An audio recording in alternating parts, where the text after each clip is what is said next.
Selamat bertemu kembali rekan-rekan sekalian dalam perkuliahan perancangan struktur beton. Pada pertemuan kali ini kita akan meneruskan pembahasan terkait dengan dasar-dasar perancangan struktur tahan gempa. Jadi berdasarkan SNI kegempaan kita yang baru yaitu SNI 1726/2019. Jadi seperti Anda lihat di sini ya. Anda juga bisa download secara free di internet ya. Ada tiga prosedur analisis yang diizinkan, yaitu yang pertama adalah analisis gaya lateral ekuivalen, kemudian analisis spektrum respon ragam, kemudian yang terakhir adalah prosedur respon periode waktu seismik. Ya, jadi ada tiga prosedur analisis yang diizinkan dalam SNI kegempaan kita. Nah, di sini Anda lihat bahwa gempa itu merupakan gaya inersia, ya. Gempa itu merupakan beban dinamik, jadi dia merupakan fungsi daripada waktu ya. Dimana di sini Anda lihat karena dia merupakan beban dinamik, otomatis prosedur yang terakhir yaitu prosedur respon periode waktu itu merupakan prosedur yang paling akurat ya. Jadi Anda lihat di sini dari 1 sampai 3. Nah, ini akurasinya akan semakin membesar ya. Jadi prosedur respon periode waktu itu lebih akurat daripada analisis spektrum respon ragam. Kemudian analisis spektrum respon ragam itu lebih akurat daripada analisis gaya lateral ekuivalen. Kemudian sebaliknya ini dari segi akurasi, kemudian dari segi besarnya beban gempa yang dihasilkan, maka dia akan relatif lebih kecil. Ya, jadi Anda lihat di sini beban gempa ya, besar beban gempanya Anda lihat di sini, maka akan cenderung bahwa prosedur respon periode waktu cenderung akan menghasilkan beban gempa yang lebih kecil daripada analisis respon spektrum, maupun analisis respon spektrum akan menghasilkan beban gempa yang lebih kecil daripada analisis gaya lateral ekuivalen. Ini merupakan konsekuensi logis daripada tadi dari akurasi ya. Jadi kalau akurasinya rendah, otomatis membutuhkan suatu SF atau safety factor yang relatif lebih besar, sehingga di sini cenderung akan menghasilkan semakin sederhana suatu metode atau semakin tidak akurat suatu metode, maka dibutuhkan suatu safety factor yang semakin besar. Nah, kemudian di sini Anda lihat pada tabel berikut ya, yang terdapat dalam SNI kegempaan kita. Di sini ada kategori desain seismik ya. Kita ulang lagi bahwa kategori desain seismik ya, KDS ya, itu ada KDSA ya Anda lihat, kemudian KDSB, ada C, ada D, ada E, dan terakhir adalah F ya. Nah, Anda lihat di sini bahwa A dan B itu merupakan daerah yang memiliki resiko kecil terhadap beban gempa atau memiliki tingkat kerawanan gempa yang kecil. Misalkan daerah Kalimantan begitu, di mana aktivitas seismikus tidak cukup sering. Kemudian yang C dan D itu ada daerah menengah ya. Oke, kemudian yang E dan F itu merupakan daerah yang memiliki potensi besar untuk terjadi gempa bumi ya, atau daerah rawan gempa. Nah, kemudian di sini di kolom kedua ada karakteristik struktur ya. Jadi untuk karakteristik struktur tertentu itu nanti akan dihadapkan pada prosedur analisis yang ada, apakah dia diizinkan ataupun tidak diizinkan. Ini ada I adalah diizinkan, TI itu adalah tidak diizinkan. Oke. Nah, di sini misalkan kita bicara baris yang pertama, yaitu untuk kategori desain seismik B dan C. B itu adalah daerah yang tidak rawan gempa, C itu adalah daerah yang menengah ya. Nah, di sini Anda lihat untuk semua struktur, ya istilahnya kalau kita generalisasi, untuk daerah yang tidak rawan gempa itu analisis yang paling sederhana yaitu analisis gaya lateral ekuivalen itu diperbolehkan, diizinkan. Iya. Apalagi analisis yang lebih akurat di sini analisis respon spektrum maupun analisis riwayat waktu ya.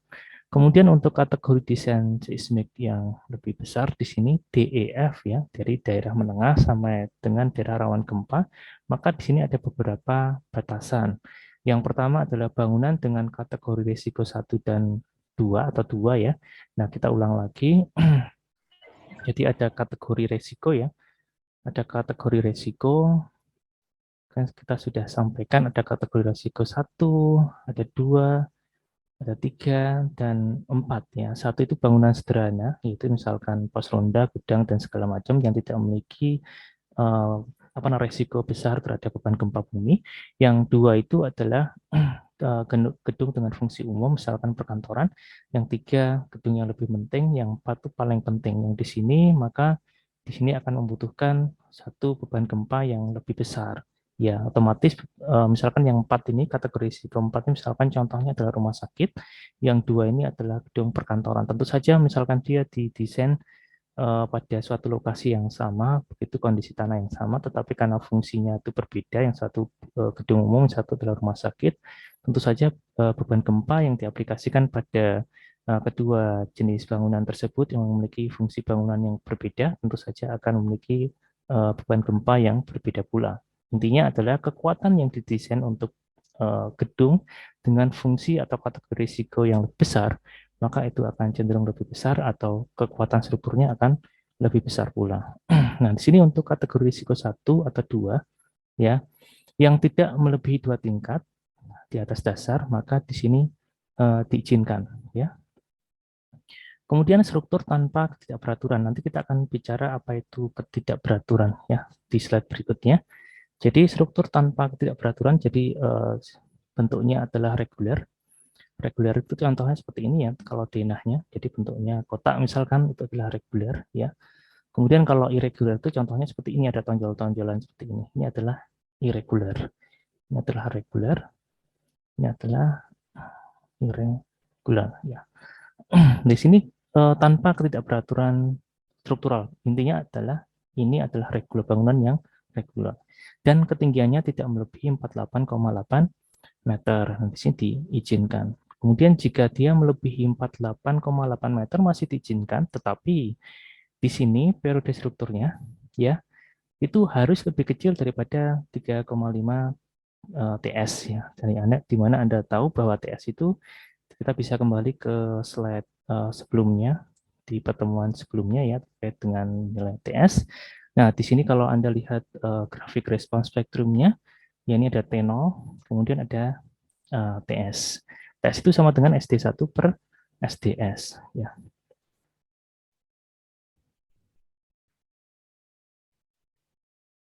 Jadi kita kembali lagi ke sini. Jadi kalau T-nya itu lebih kecil daripada 3,5 TS, maka ini masih diperbolehkan. Jadi pembatasnya bukan lagi ketinggian, tetapi adalah periode strukturnya. Kemudian struktur dengan ketinggian tidak melebihi 48,8 meter, jadi lebih kecil dari batas tingginya, dan hanya memiliki ketidakberaturan. Jadi kalau ini, kalau yang tadi adalah itu adalah bangunan yang tanpa ketidakberaturan atau bangunan yang reguler. Ini adalah bangunan yang reguler ya. Yang ini justru yang irregular ya, bangunan yang tidak beraturan ya. Jadi struktur dengan ketinggian tidak melebihi 48,8 meter dan hanya memiliki ketidakberaturan horizontal tipe 2, 3, 4 atau 5 ya, atau ketidakberaturan vertikal. Jadi nanti kita akan bagi atau kategorikan bahwa ketidakberaturan itu ada dua ya.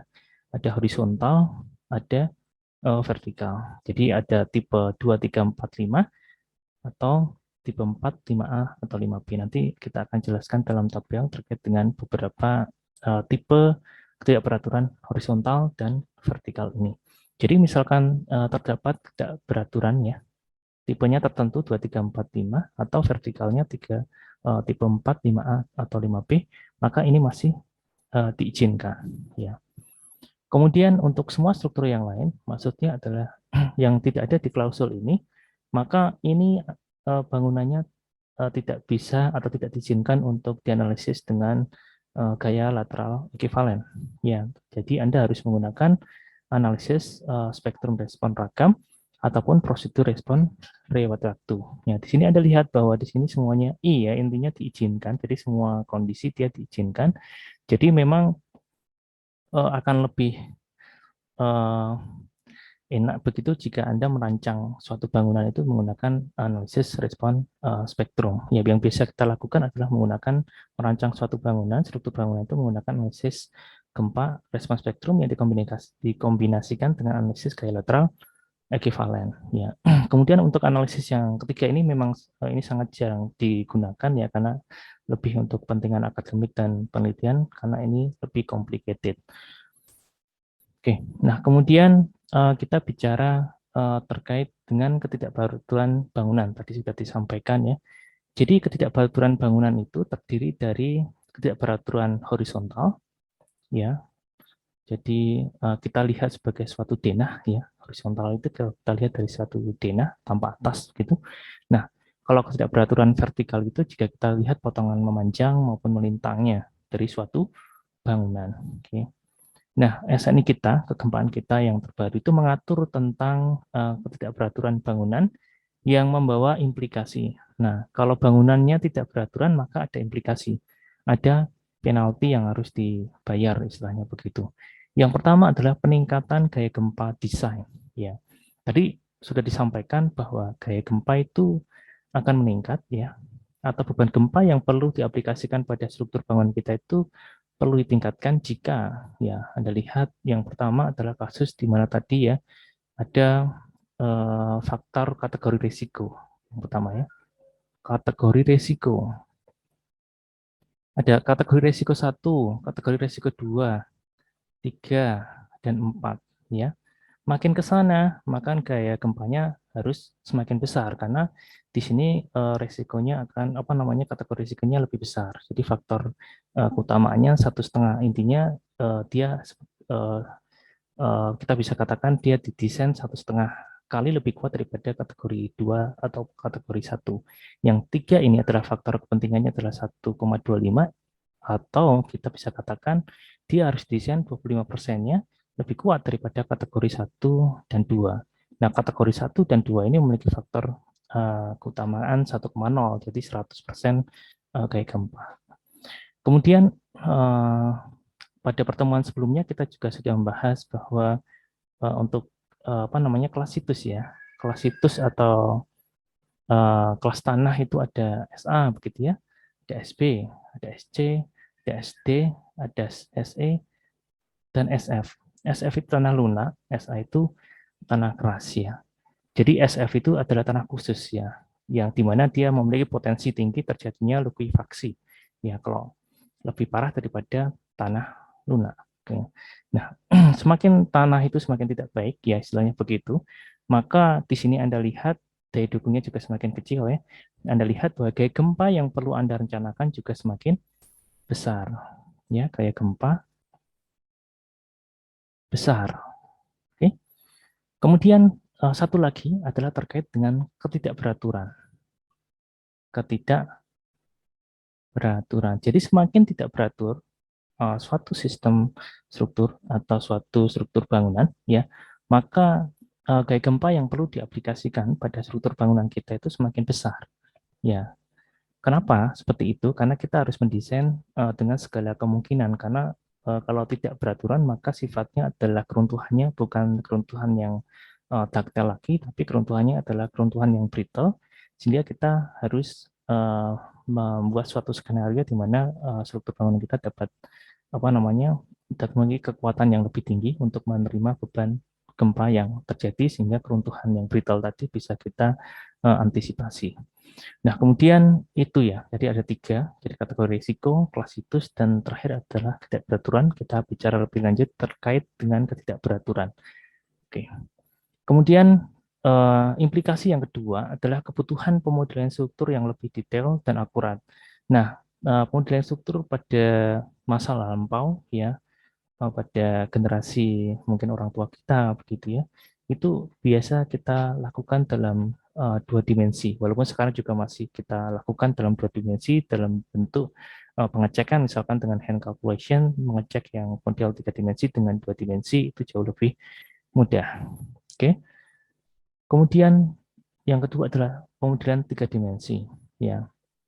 Jadi kalau semakin tidak beraturan suatu bangunan, maka kita akan membutuhkan pemodelan struktur yang lebih detail dan akurat. Maksudnya adalah kebutuhan yang pemodelan secara 3 dimensi, ya, bukan 2 dimensi lagi. Oke. Kemudian yang ketiga adalah jenis prosedur analisis gempa yang diizinkan, yaitu analisis dinamik. Jadi di sini tadi kita kategorikan ada 3 ya, prosedur analisis gempa itu ada static equivalent, ya, metode static equivalent. Yang kedua adalah ragam respon spektrum. Yang terakhir adalah analisis riwayat waktu atau time history analisis ya. Nah, ini biasanya kita sebut sebagai analisis statik ya. Yang dua ini biasanya kita sebut sebagai analisis dinamik ya.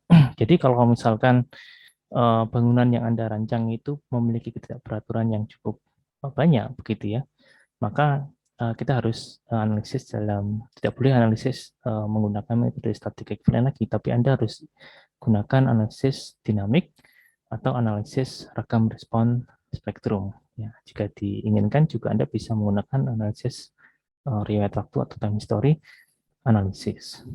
Kemudian yang terakhir, yang keempat itu adalah pembatasan untuk daerah rawan gempa. Ya, jadi untuk bentuk-bentuk yang tidak beraturan, biasanya ketidakberaturan bangunan itu bisa jadi itu karena aspek arsitekturalnya yang cukup dominan ya daripada aspek engineeringnya. Maka untuk daerah rawan gempa ya, untuk daerah rawan gempa itu sudah tidak diperbolehkan lagi.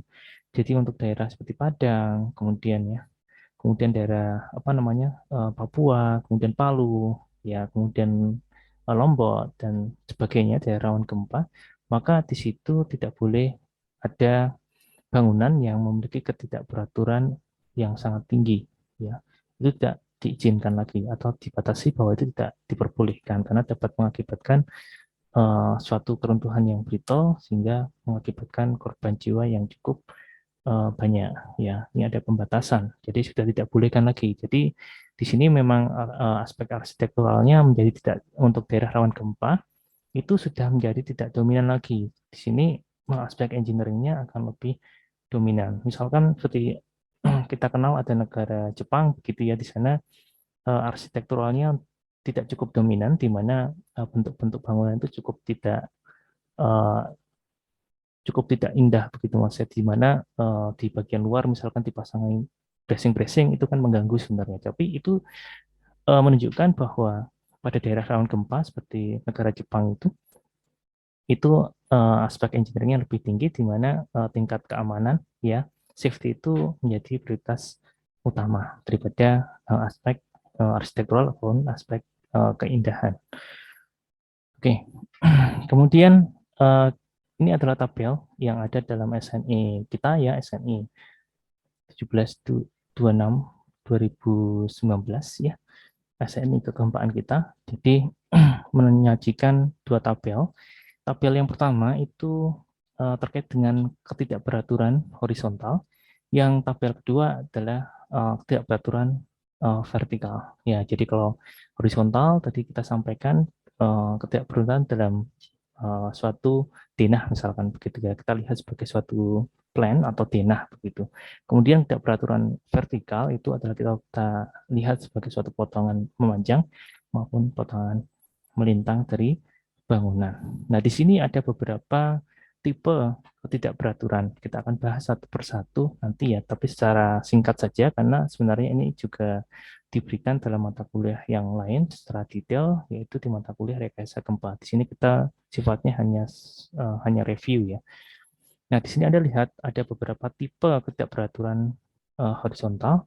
Ini ada ketidakberaturan torsi 1A, ketidakberaturan torsi berlebihan 1B, begitu sama-sama torsi, tapi yang satu biasa, yang satu berlebihan. Kemudian yang kedua ketidakberaturan sudut dalam, gitu ya, ketidakberaturan diskontinuitas diafragma, ketidakberaturan akibat pergeseran tegak lurus terhadap bidang. Kemudian yang terakhir untuk yang horizontal itu adalah ketidakberaturan sistem non paralel ya. Jangan khawatir terkait dengan penjelasan ini, kita akan jelaskan beberapa jenis ketidakberaturan ini dalam slide berikutnya. Nah, kemudian untuk ketidakberaturan vertikal, sebelum itu maka kita masih bicara pada tabel ini ya. Jadi kalau Anda jumpai ada salah satu atau beberapa ketidakberaturan ini, maka Anda harus melihat pasal referensinya. Misalkan ini bangunan Anda untuk kategori risiko Anda misalkan D gitu ya. Ini ada D, ini ada D, ada D, D, D, dan D. Otomatis Anda harus melihat ini semua pasal ini ya. Semua pasal ini harus Anda lihat. Ya, di sini Anda harus cek dan penuhi apa yang ada di pasal itu. Oke. Oke, nah kemudian untuk ketidakberaturan vertikal pada struktur, ini ada ketidakberaturan kekakuan tingkat lunak, ini ada 1A sama-sama tingkat lunak atau soft story, yang satu biasa, yang satu berlebihan, ya 1B. Kemudian ada ketidakberaturan massa ya, kemudian ketidakberaturan geometri vertikal, ketidakberaturan akibat diskontinuitas bidang pada elemen vertikal pemikul gaya lateral, kemudian yang 5 ini ada A dan B, ketidakberaturan tingkat lemah akibat diskontinuitas pada kekuatan lateral tingkatnya. Yang B sama dengan ini, tapi ini adalah yang berlebihan. Oke, 5A dan 5B sama seperti halnya yang tadi. Kalau Anda misalkan memiliki kategori desain seismik tertentu, maka Anda harus lihat pasal referensinya. Ya, misalkan Anda memiliki kategori resiko yang gitu ya, maka Anda harus lihat tabel 16. Kalau terkena ketidakberaturan kekakuan tingkat lunak, ataupun kalau terkena ketidakberaturan kekakuan tingkat lunak berlebihan, maka Anda harus lihat referensi terkait ini ya. Oke, dan seterusnya. Nah, kita bicara satu persatu ya. Jadi ketidakberaturan horizontal, itu saya sampaikan, jadi ketidakberaturan ada horizontal dan vertikal. Kita bicara yang pertama dulu, yaitu ketidakberaturan horizontal. Jadi ada beberapa tipe di sini. Tipe ini hanya penomoran saja ya. Ada tipe 1A, 1B, 2, 3, 4, dan 5. Nah, di sini Anda lihat yang pertama adalah torsional irregularity. Ya, jadi ketidakberaturan torsi. Ya. Jadi misalkan Anda memiliki suatu bangunan, ini denahnya ya. Sekali lagi, kalau horizontal itu kita lihat sebagai suatu denah ya, tanpa atas, misalkan seperti itu. Nah, ini Anda bisa lihat ya. Anda bisa lihat misalkan di sini ini adalah of rigidity center of rigidity-nya ya. Misalkan di tengah sini ya. Sorry, di sini ya. Tengah gitu. Jadi misalkan terbuat tersusun dari beberapa kolom. Jadi yang menentukan rigidity atau kekakuan itu adalah elemen-elemen penahan gaya lateral gempa, yaitu kolom dan dinding geser. Ya, di sini misalkan kolom-kolomnya itu cukup simetris begitu, ya, sehingga dia center of rigidity-nya pas di tengah. Tetapi dalam penataan fungsinya begitu, itu memiliki distribusi yang sangat berbeda. Misalkan sebelah sini itu bangun apa namanya fungsi biasa begitu ya, fungsi untuk perkantoran misalkan, yang sebelah sini memiliki fungsi yang lebih berat begitu ya, misalkan gudang segala macam, sehingga beban di sebelah kanan itu lebih berat daripada beban sebelah kiri. Nah, makanya di sini center of mass-nya tidak lagi berhimpit di sumbu apa namanya di pusat sumbu bangunannya ya, tetapi dia bergeser sebelah kanan ya. Karena sebelah kanan itu bebannya lebih berat daripada sebelah kiri. Misalkan begitu. Sehingga ini adalah center of mass-nya. Nah, Anda lihat bahwa gaya gempa itu merupakan gaya inersia. Ya, F sama dengan M kali A. Massa dikalikan dengan percepatannya. Maka dia bekerja pada massanya. Jadi seolah-olah seperti ini. Kalau terjadi gaya gempa, maka dia akan terpuntir ya. Sebentar ini. Kita berikan yang berbeda. Jadi karena ini adalah pusat putarnya adalah CR, Center of Rigidity. Kemudian gempa itu terjadi pada pusat masanya, maka ada yang kita sebut sebagai E atau eccentricity atau eksentrisitas ya. Karena ada eksentrisitas, maka ada namanya puntir, puntir gitu ya. Oke, nah ini mungkin tidak terlalu dominan untuk bangunan yang reguler seperti ini ya. Anda lihat kalau bangunannya reguler seperti ini, kalau penataan fungsi bangunannya juga seragam, maka dia tidak akan ada puntir. Tapi kalau bangunannya bentuknya seperti ini, dari bentuknya saja, ya dari bentuk denahnya saja, dia pasti akan terpuntir, ya, tanpa adanya shear wall di sini dan shear wall di sini. ya. Oke. Nah, ini maka ini kita bisa hitung ya dari analisa struktur, maka kita bisa hitung deformasi yang terjadi ketika dia terpuntir di sini ya. Di sini ada deformasi lantai ya. Ini sekali lagi tampak atas ini deformasi lantai delta 2. Ini deformasi lantai delta 1 di mana delta 1 lebih besar daripada delta 2. Di mana delta 1 itu adalah nilai maksimumnya, delta 2 adalah nilai minimumnya. Sebenarnya di sini juga ada delta-delta yang lain ya. Ya ada delta-delta yang lain, tapi maksimumnya adalah delta 1, tapi minimumnya adalah delta 2. Oke. Nah, jika delta 1, delta maksimum itu yaitu deformasi lateral maksimumnya itu lebih besar daripada 1,2 deformasi rata-ratanya, delta 1 plus delta 2 bagi 2 itu kan rata-rata. Jika delta maksimum itu lebih besar daripada 1,2 deformasi lateral rata-rata, maka dia tergolong dalam satu torsional irregularity. Oke. Kemudian jika ternyata ini sama persis dengan yang tadi, cuma angkanya di sini 1,4 ya. Jika delta 1 yaitu deformasi lateral maksimumnya itu lebih besar daripada 1,4 deformasi rata-ratanya, maka dia tergolong dalam ini extreme torsional irregularity ya. Oke. Nah, kemudian Anda lihat lebih jauh terkait dengan ketidakberaturan ini ya, yang misalkan ini adalah ketidakberaturan sudut dalam ya, tadi sudah kita sampaikan ini adalah ketidakberaturan sudut dalam. Apa itu ketidakberaturan sudut dalam dan bagaimana Anda menghitungnya? Anda bisa lihat dalam ilustrasi berikut ya. Jadi B, misalkan B itu adalah ini ya. Oke, B adalah ini. B ini adalah ini. Maka Anda ukur, ini adalah tonjolan. Ya, jadi kita mengukur tonjolan ini ya. Tonjolan B ini kita ukur terhadap apa namanya bidang utamanya yaitu A ini ya. A ini. Oke, jadi arah sana B tonjolan ini kita ukur dalam bidang utamanya yaitu A. Jika ternyata B ini lebih besar daripada 15%-nya A, maka dia termasuk ini apa namanya ketidakberaturan sudut dalam.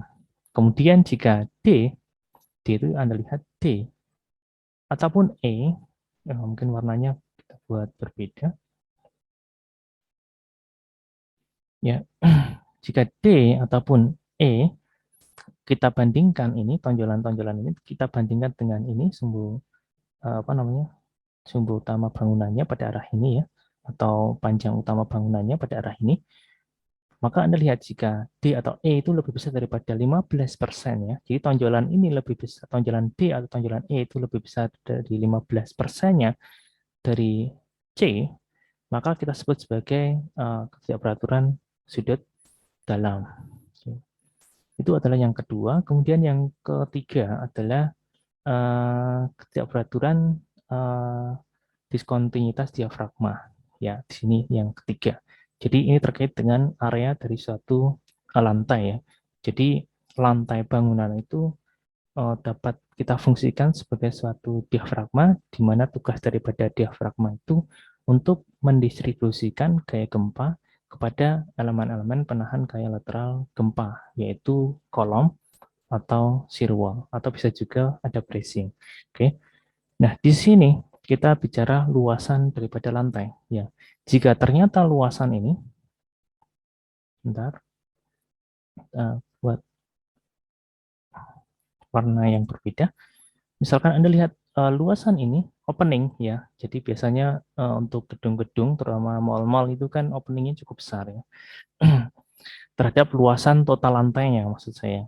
Jika kalau openingnya cukup besar dibanding dengan total luasan lantainya, ya biasa kita jumpai di mall-mall openingnya cukup besar. Jika X kali Y ya, ini ya yang kecil ini, itu lebih besar daripada 50%-nya dari A kali B, maka termasuk daripada ini diaphragm discontinuity irregularity ya, termasuk ketidakberaturan diskontinuitas diafragma. Oke.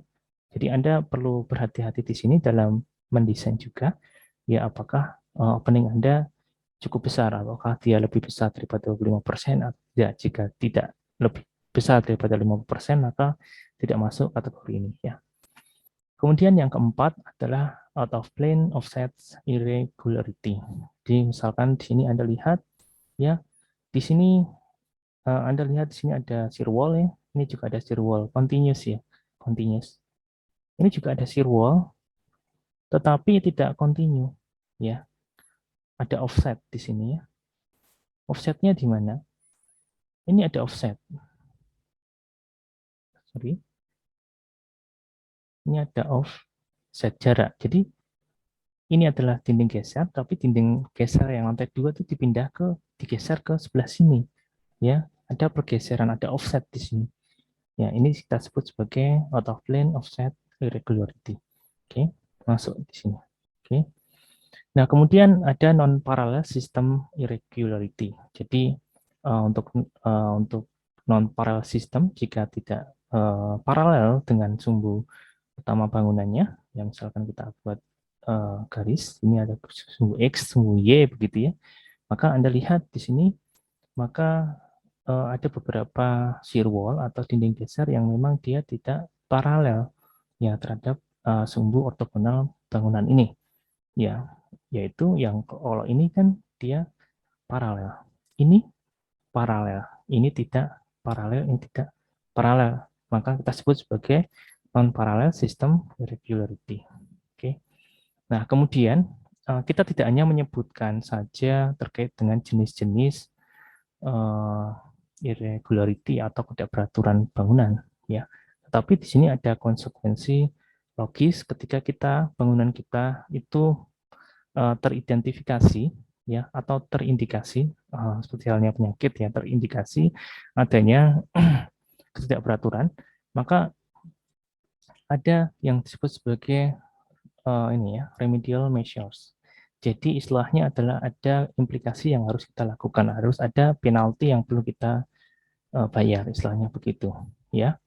Nah, ini akan dikaitkan dengan seismic design kategori application-nya atau tadi kita sebut sebagai kategori desain seismik ya. Tadi ada A, ada B, ada C, ada D, ada E, dan F, di mana A, B itu daerah yang memiliki resiko gempa kecil, yang C itu adalah menengah ya, yang ini adalah daerah memiliki resiko memiliki intensitas gempa yang cukup besar atau daerah rawan gempa. Oke, nah misalkan di sini ya kita tadi sudah sampaikan beberapa jenis ketidakberaturan horizontal. Kemudian misalkan kita memiliki kategori desain seismiknya, KDS-nya adalah D, gitu ya. Kita misalkan memiliki KDS-nya adalah D, maka kita lihat yang D di sini. Nah, di sini ada penaltinya yang mana saja? Ya, ini juga. Ya, maka Anda harus lihat di sini dan di sini. Ya, 1 dan 5. Oke, Anda lihat ya. Kemudian jika C sampai F itu maka Anda masuk ke yang 2. Kalau B sampai F maka ini masuknya 3. Dan C sampai F itu masuknya adalah 4. Jadi kalau maaf saya ralat, jadi kalau misalkan Anda punya KDS D, maka ini juga masuk ya, karena dia dari C sampai F, B sampai F, C sampai F, gitu ya. Ini masuk juga, ya, karena dia D antara ini dengan ini. Oke, jadi Anda harus lihat implikasi atau pasal yang harus Anda penuhi yang terkait dengan ketidakberaturan yang Anda miliki. Ya, Anda lihat di sini ya. Jadi yang pertama adalah ketika Anda memiliki remedial measures-nya itu yang pertama, yaitu Anda harus meningkatkan gaya gempa desain yang Anda aplikasikan pada pada sambungan struktur Anda. Ya, di sini lebih pada connection dari diafragma maupun koneksi dari kolektornya. Kemudian kalau yang kalau dua, ya, maka Anda lihat di sini. Jadi implikasinya apa? Atau penalti yang kita perlu bayar apa? Di sini ada multiply, Anda harus kalikan. Jadi the torsional moment itu Anda harus kalikan dengan suatu torsional amplification vector, ya, yaitu AX ini ya. Oke, di sini Anda lihat, misalkan tadi sudah kita sampaikan, ya misalkan Anda punya bangunan begini ya, Anda punya bangunan, misalkan ini adalah apa namanya, center of mass-nya, begitu ya, ini adalah center of rigidity-nya, maka ini adalah F1-nya bekerja di sini, misalkan seperti itu. Ya, dia akan berputar. Kemudian jika ternyata dia terindikasi terjadi tadi ya ketidakberaturan torsi, maka Anda perlu kalikan dengan faktor torsional amplification factor-nya. Jadi misalkan di gedung yang sama ya, tadi belum kita aplikasikan ini faktor ini, maka kita kalikan nih center of rigidity, center of mass, di sini kita kalikan dengan FA, atau sebaiknya kita ganti saja F, ini F bintang ya, dimana F bintang ini sama dengan F ini biasa dikalikan dengan AX ya, dimana AX itu adalah faktor amplifikasi torsi ya, dimana AX itu nilainya itu akan lebih besar daripada 1,0 ya, karena dia faktor amplifikasi, dia membuat gempa itu akan lebih besar, tetapi tidak perlu lebih besar daripada 3,0 di sini ya, 3,0. Jadi maksimal adalah 3,0 ya. Jadi Anda kalikan dengan faktor amplifikasi ini ya. Nih. Kemudian bagaimana jika yang ketiga ya, jika Anda mendapatkan penalti yang ketiga ya, pasal 3 ya. Maka Anda lihat di sini Anda harus melakukan suatu analisis yang melibatkan ya kekakuan daripada diafragmanya. Ya, Anda harus melakukan analisisnya secara 3 dimensi, dan itu harus memperhatikan atau melibatkan kekakuan real daripada diafragmanya. Nah, terutama kalau kita menggunakan struktur bangunan beton bertulang, ya di sini Anda ada crack section. Ya, crack section itu akan terjadi pada struktur atau elemen struktur beton bertulang kita, ya. Jadi misalkan kita kenal, itu kita punya penampang gitu ya. Penampang utuhnya itu kita punya IG, inertia gross begitu ya. Ini kita bisa hitung cepat ya. Misalkan ini adalah B, ini adalah H, maka ini adalah skala 12 pihak pangkat 3. Nah, kemudian kalau kita bicara beton tidak bisa seperti itu. Karena ada bagian tertentu yang crack gitu ya. Crack gitu ya. Kita anggap ini yang efektif menahan beban misalkan. Maka ini kita harus uh, analisis menggunakan inersia efektif ya, yang nilainya bisa jadi dia lebih sama dengan apa namanya inersia efektif itu bisa lebih besar atau sama dengan inersia crack ya, atau lebih kecil atau sama dengan inersia grossnya. Inersia gross itu inersia yang paling besar penampang utuhnya. Kalau inersia crack ya, ini dia sudah tidak ada lagi kontribusinya ya. Oke. Oke, jadi yang inersia efektif itu kita bisa gambarkan ada penampang, tapi ada penampang yang dia masih letak, begitu masih bisa kita hitung dia kontribusinya. Oke, kalau kita anggap daerah yang tertarik, tarik semua, kita anggap tidak memiliki kontribusi sama sekali, kita itu adalah sama dengan inersia crack-nya. Tetapi kalau daerah tarik, ya misalkan daerah tarik, ini daerah tarik ini ada sebagian yang bisa memikul beban, maka kita sebut sebagai inersia efektif yang dia nilainya antara inersia crack dan inersia growth. Jadi dia bisa saja sama dengan inersia crack atau bisa saja sama dengan inersia growth-nya. Oke, nah itu terkait dengan ini. Dan kemudian Anda harus melibatkan juga efek P delta. Ya, jadi kalau Anda memiliki suatu bangunan, kita simplifikasi menjadi suatu bandul seperti ini ya. Kita ada eksitasi gempa sebesar V, seolah-olah ini juga ada F yang sama dengan V, begitu. Maka akan ada deformasi lateral. Ya, ini ada deformasi lateral sebesar delta. Ya, ini adalah deformasinya. Maksud saya begitu ya. Ini deformasi setelah ini gempa ya. Ada deformasi lateral ini. Nah, Anda lihat bahwa untuk analisis biasa ini hanya F dikalikan ini apa namanya tingginya ini yang Anda lihat momen ya. Kalau kita bicara momen, maaf ini saya ganti ini ya. Oke, ini ada ketinggiannya ya H. Jadi momen sama dengan F dikalikan dengan H. Itu kalau analisis biasa. Kalau analisis yang melibatkan P delta bagaimana? Nah, Anda lihat di sini ada massa. Ini memiliki massa ya. Jadi kalau massa kita kalikan dengan percepat gravitasi, ini memiliki seolah-olah ada ini ada gaya gravitasinya W atau beratnya W. Ya, beratnya kita memiliki gaya berat W. Ya, sehingga analisis yang melibatkan P delta itu tidak lagi hanya ini saja. Jadi bukan F ini dikalikan dengan H, tetapi plus ya, plus ini W dikalikan dengan delta. Jadi ini yang kita sebut sebagai efek P delta, gitu ya. Jadi kita tambahkan ada apa namanya gaya tambahan yang bekerja ketika kita mengikut sertakan efek P delta ini. Karena realnya memang seperti ini, apalagi kalau bangunan atau lantai itu sangat berat ya. Kalau sangat berat tentu saja apa namanya beban ini atau gaya berat ini itu sangat dominan sehingga P delta itu tidak bisa kita abaikan kecuali kalau memang ringan, tapi kalau berat tidak bisa kita abaikan. Jadi efek P delta itu memang seharusnya kita apa namanya kita ikutkan dalam analisis. Ya biasanya kita sebut ini sebagai kalau yang ini itu sebagai first order analisis ya. Yang ini adalah second order analisis. Jadi melibatkan efek P delta.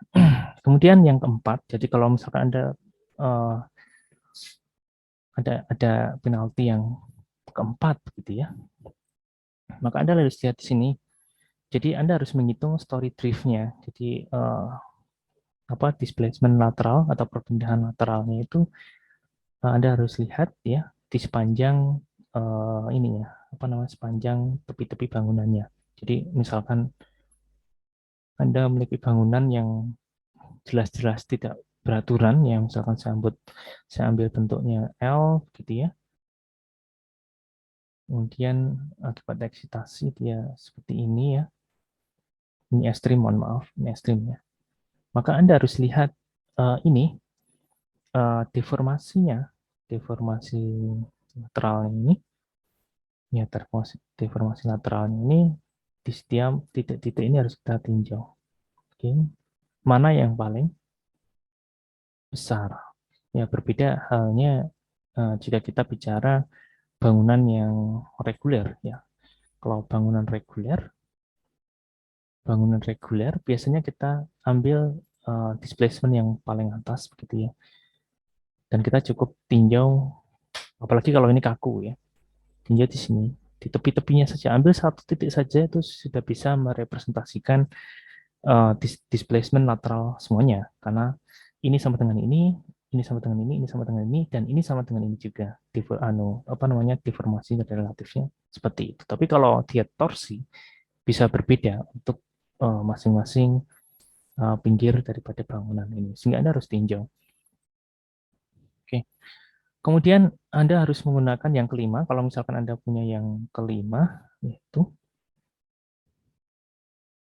ya, kalau Anda punya penalti yang kelima ini ya, maka Anda harus menggunakan analisis yang lebih akurat, yaitu menggunakan analisis respon spektrum analisis atau riwayat waktu ya, riwayat waktu. Oke. Nah kemudian bagaimana jika ada yang 6 ya? Nah ini contoh yang 6 ya. Jadi ada ketidakberaturan torsi berlebihan, jadi extreme torsion irregularity ya. Ini ekstrim. Jadi 6. Nah, ini ketemu dengan EF, daerah rawan gempa. Ini ya, EF, daerah rawan gempa. Maka di sini penaltinya adalah 6. 6 itu adalah NP, not permitted. Jadi tidak diizinkan sama sekali. Jadi kalau sudah seperti ini, kalau sudah kena angka 6 ini, maka Anda tidak boleh melanjutkan lagi. Jadi tidak boleh dibangun di situ ya. Tidak boleh dibangun di daerah rawan gempa kalau sudah Anda hitung kenanya yang extreme torsion irregularity ini ya. Tidak boleh Anda lanjutkan. Oke. Begitu juga dengan yang lain ya. Ini juga ada 6. Kemudian misalkan ada 7 ya di sini ya 7. Untuk ini out of plane offset irregularity misalkan kena 7, maka Anda lihat yang 7 di sini desain kolom. Jadi Anda harus mendesain kolomnya, baloknya, truss ataupun slab yang dia mensupport apa namanya dinding yang tidak continuous atau frame yang tidak continuous tadi itu dengan suatu faktor over strength ya. Anda lihat over strength, jadi faktor apa namanya kelebihan ya. Nah, sini Anda lihat, kita ingatkan lagi dulu kita pernah bahas ya. Kalau Anda desain, Anda akan mendesain seperti ini ya. Jadi ini adalah kekuatan Anda, misalkan V ini adalah deformasi lateralnya, maka Anda akan sini kemudian mengalami yielding, kemudian mengalami inelastik karena kita desain sebagai bangunan tahan gempa itu bangunan yang memiliki atau memiliki perilaku deformasi inelastik sebelum dia mengalami keruntuhan totalnya. Sehingga seperti ini. Tetapi realnya adalah kekuatan bangunan kita akan lebih besar daripada yang kita rencanakan. Kalau ini yang kita rencanakan, tapi yang realnya bisa seperti ini. Ini yang disebut sebagai overstrength. Nah, ini harus kita kalikan dengan faktor overstrength. Ya. Jadi kita lihat tadi yang 7 ya, di 7. Nah, Anda lihat di sini, nah ini akibat gaya gempa maka akan terjadi V di sini ya. Ada V di sini, ada V di sini ya. Maka untuk mendistribusikan V di sini, gaya lantai di sini ke sini ya, maka plat ini harus didesain karena ini kan apa namanya offsetnya ya. Karena dia harus memindahkan gaya geser dari ini yang segaya geser lantai ini ke sini ya. Maka plat ini harus Anda desain dengan faktor overstrength ya, dia lebih besar daripada 1,0 ya, dia harus didesain lebih kuat daripada jika dia tidak offset. Oke. Itu yang ketujuh. Kemudian yang ke-8 contohnya yang ke-8 itu contohnya ini ya. Oke, jika ini apa namanya non parallel system irregularity Anda kena case yang ke-8, maka Anda harus menggunakan jika Anda menggunakan metode static equivalent ya, static equivalent maka Anda harus mengkombinasikan gaya gempa 100% arah X ya, EX begitu dengan 30% 30% EY begitu, dan sebaliknya 100% EY dan 30% EX. Kalau Anda menggunakan static equivalent dan response spectrum. Tapi kalau Anda menggunakan analisis time history atau analisis riwayat waktu, sini, maka Anda harus aplikasikan di sini 100% EX ya, yang arah tegak lurusnya juga 100% EY. Yang ini sama persis dengan ini ya, jadi 100% juga, tidak ada bedanya. Ini 100% EX, jadi ini sama dengan ini sama dengan ini. Kalau ini kan beda.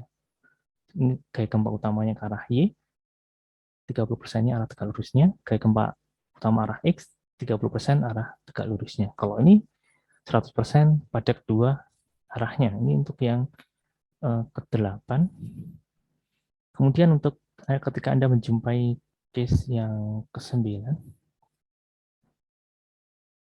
oke, mungkin nanti ada di ini vertical irregularity. Oke, kita akan bahas selanjutnya adalah ini vertical irregularity ya. Jadi ketidakberaturan vertikal tadi adalah horizontal, ini kita bicara yang kedua yaitu ketidakberaturan vertikal. Cara vertikal ini ada beberapa ya, yaitu 1A, 1B, 2, 3, 4, 5A, dan 5B. Yang pertama adalah terkait dengan stiffness irregularity, jadi soft story. Jadi kalau Anda misalkan punya beberapa suatu bangunan yang misalkan seperti ini terdiri dari beberapa lantai, begitu kita bisa idealisasikan ini masa 1, masa 2, masa 3 ya. Kemudian ini ada kekakuan lantai 1. Bentar. Ya, ini kekakuan lantai 1, lantai 2, kekakuan lantai 3. Oke. Nah, Anda lihat di sini. Nah, bagaimana menghitung K1, K2, K3? Nah, itu kan cukup mudah sebenarnya. Jadi, kalau ini merupakan idealisasi dari suatu portal yang seperti ini, misalkan, ya ini berarti K11, K12, gitu ya. Ini K21, K22, K31, K33. Nah, ini kalau kejepit-jepit, maka Anda dapatkan KI J itu sama dengan 12 modulus elastisitas kali inersia penampang dikali dengan H pangkat 3, di mana H itu adalah tinggi antar lantainya, H1, H2, H3, begitu ya. Nah, K1, K1 sama dengan K11 plus K12. Oke. Nah, K2 sama dengan K21 plus K22. K3 sama dengan K31 plus K33. Jadi Anda hitung sini, kalau kekakuan masing kolom itu adalah 12 I per H per 3, Anda bisa jumlahkan, akan Anda mendapatkan kekakuan masing-masing lantainya. Nah, kalau kita bicara kekakuan, jadi misalkan kita memiliki kekakuan A lantai 1, ya Anda jumlahkan ini, tambah ini, tambah ini, tambah ini, dan kalau 3 dimensi tambahkan yang arah tegak lurus daripada bidang ini, maka kita akan dapatkan kekakuan A, kekakuan B, kekakuan C, dan kekakuan D. Jika kekakuan A itu lebih kecil daripada 70% kekakuan B, jadi ya, ini kekakuan A lebih kecil dari 70% kekakuan B, maka ini masuk ke stiffness irregularity untuk soft story. Ya, 1A. Oke, atau jika A ini, kekakuan A ini ternyata lebih kecil dari 80% kekakuan rata-rata 3 lantai di atasnya, BCD, BCD, rata-rata ini. Maka Anda masuk ke ini, stiffness, irregularity, soft story. Kemudian yang sama dengan yang 1B itu hanya bedanya adalah ekstrim, berlebihan. Ya. Jadi bedanya hanya di sini. Ini, kalau ini adalah 70%, ini 60%. Jika kekakuan A itu lebih kecil dari 60%-nya kekakuan di atasnya, B, maka masuk ke stiffness, irregularity, extreme soft story. Ya, ekstrim, karena dia jauh lebih kecil kekakuannya dari lantai di atasnya. Kemudian yang di sini 70% daripada kekakuan rata-rata lantai di atasnya, kekakuan B, C, D. Ya, itu adalah yang ini. Kemudian untuk weight or mass irregularity, jadi terkait dengan massa atau berat ya. Jadi biasanya sorry, mungkin kita balik lagi ke sini. Jadi soft story biasanya terjadi di lantai paling bawah ya. Biasanya untuk lobby kita membutuhkan suatu tinggi yang lebih besar begitu ya. Misalkan H1 ini H2 ya. H1 itu lebih besar daripada H2. Misalkan kita memiliki suatu penampang kolom yang sama, tetapi tingginya beda. Kita lihat tadi, penampang kolomnya sama, I-nya sama, E-nya sama, tapi hanya beda, kekakuannya beda. Ya, jadi yang bisa biasa terjadi di lapangan adalah penampangnya sama, tetapi dia lebih tinggi, sehingga kekakuan yang lantai bawah itu lebih kecil daripada kekakuan lantai atasnya, walaupun penampangnya sama. Ini bisa mengakibatkan soft story. Ya. Oke, yang kemudian adalah kembali lagi ke sini, jadi ketidakberaturan berat atau massa. Jadi kalau Anda punya massa pada suatu lantai yang lebih besar daripada lantai terdekatnya, maka Anda termasuk ini, weight or mass irregularity. Contohnya apa? Contohnya misalkan Anda ada kolam renang di sini, atau ada di sini ada roof garden di sini, dan sebagainya, yang itu ada perbedaan berat yang cukup ekstrim, maka itu bisa mengakibatkan weight or mass irregularity. Kemudian untuk vertical geometric irregularity, Ini contohnya adalah untuk elemen penahan gaya lateral, misalkan adalah dinding geser ya. Dinding geser yang X ini yang bawah kan cukup lebar ya, cukup panjang gitu ya, X. Kemudian yang ke atasnya menjadi Y. Jadi ketika X itu panjangnya, ya dimensinya itu lebih besar daripada 130%-nya Y, maka masuk ke 3, vertical geometric irregularity. Kemudian yang keempat, yaitu in plane discontinuity ya, di ini apa namanya, sebidang ya.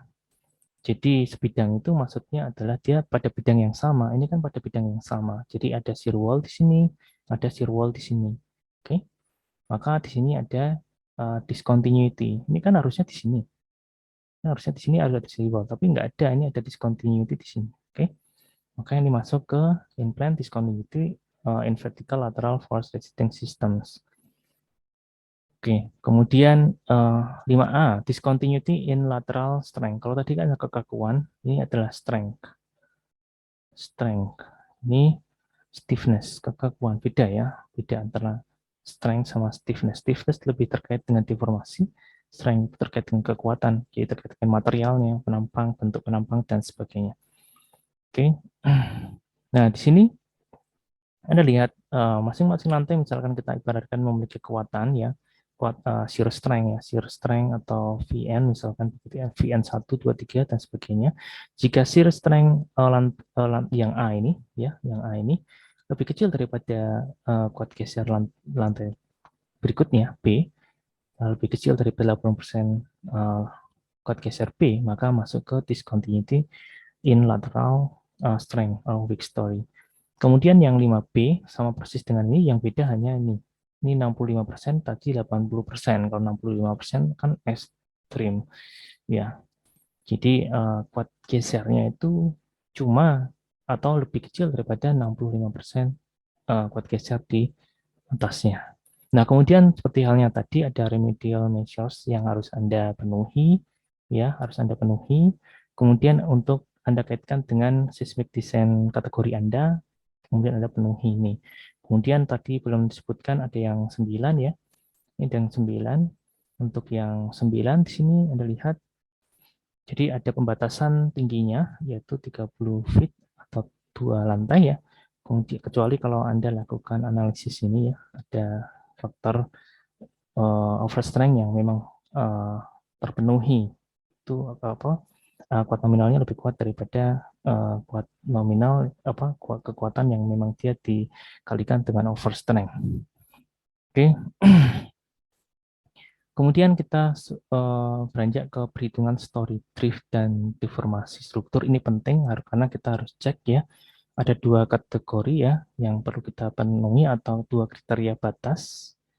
Kriteria batas ultimate atau batas kekuatannya. Kriteria batas kekuatan.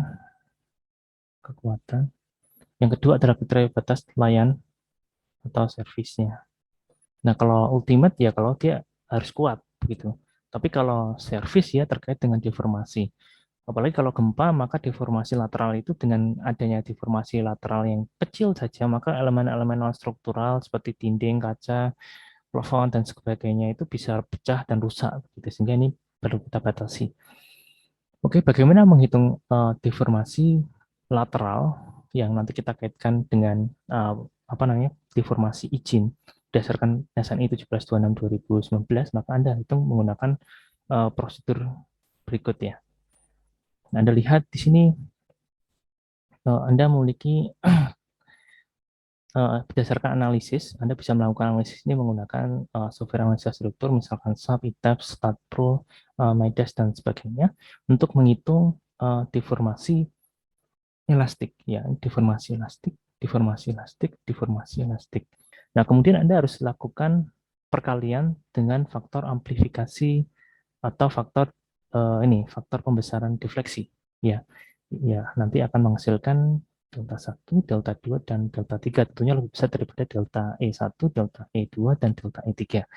Nah, lihat di sini, tadi deformasi ini adalah deformasi yang akibat gaya gempa. Kemudian Anda kalikan dengan CD, faktor pembesaran defleksi, kalikan dengan ini ya, tadi ya, dibagi dengan I, faktor kepentingannya.